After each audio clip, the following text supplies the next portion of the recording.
Assalamualaikum warahmatullahi wabarakatuh. Di sini saya akan sedikit menjelaskan tentang analisis laporan keuangan.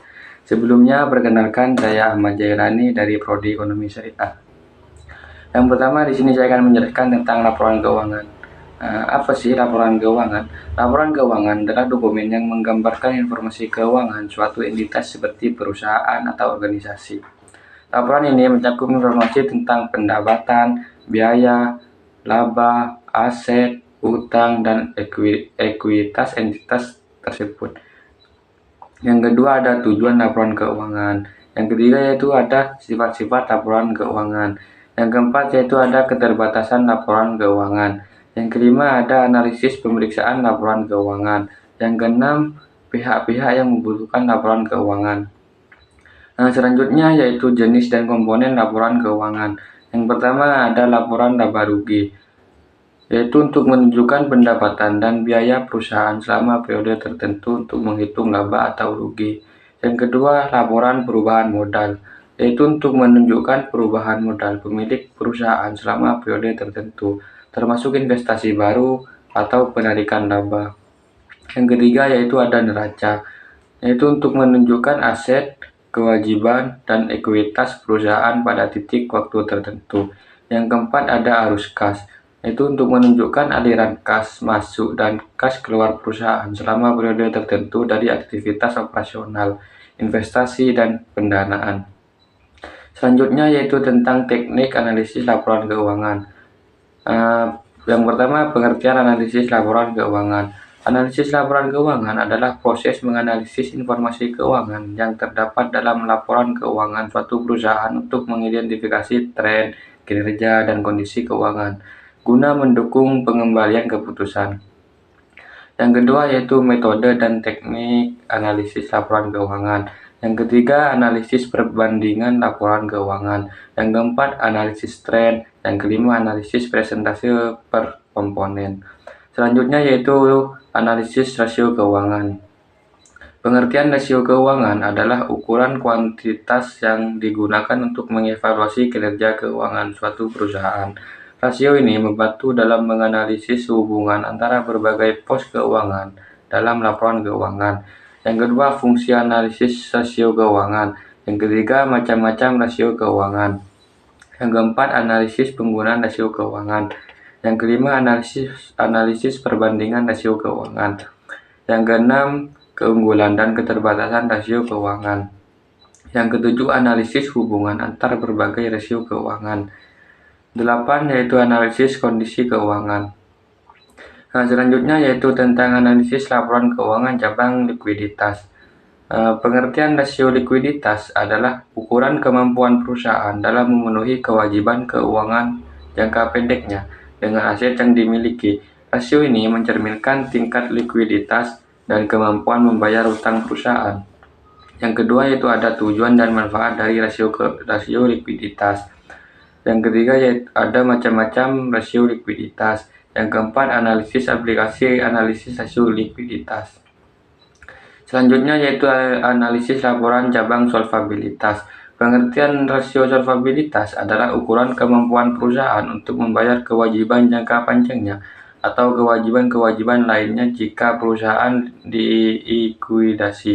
Rasio ini mencerminkan tingkat keamanan keuangan perusahaan.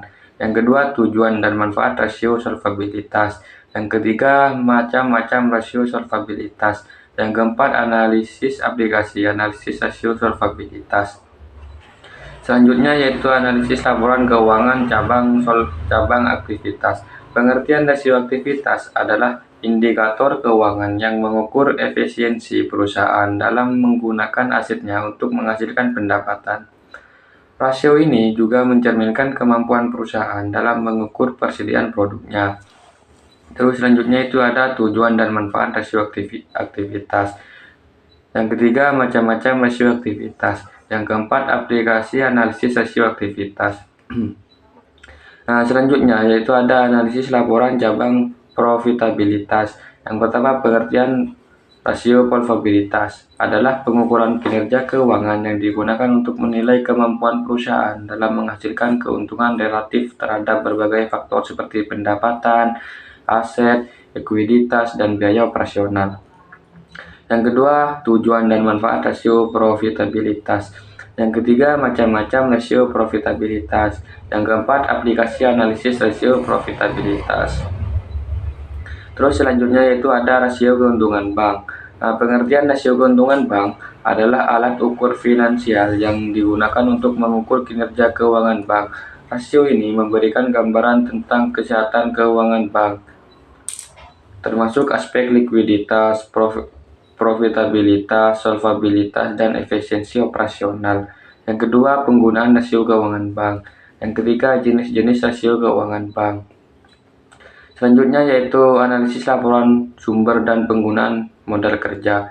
Pengertian modal kerja adalah modal yang digunakan untuk menjalankan kegiatan operasional perusahaan yang terdiri dari investasi dalam aktiva lancar dan aktiva jangka pendek seperti kas, piutang, persediaan, dan investasi lainnya.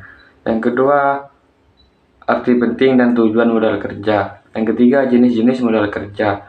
Yang keempat, faktor-faktor yang mempengaruhi modal kerja. Yang kelima, sumber-sumber modal kerja.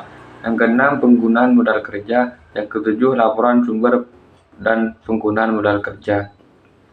Selanjutnya yaitu analisis laporan keuangan perkreditan.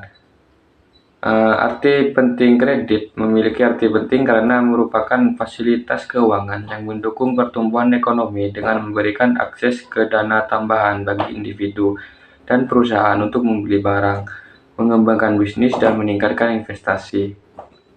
Yang kedua, fungsi kredit. Yang ketiga, prinsip-prinsip kredit. Yang keempat, macam-macam kredit. Yang kelima, perhitungan kebutuhan kredit. Yang keenam, analisis kredit. Selanjutnya yaitu analisis laporan keuangan laba kotor. Pengertian analisis laba kotor adalah metode evaluasi keuangan yang digunakan untuk mengukur efisiensi operasional suatu perusahaan dari laba kotornya.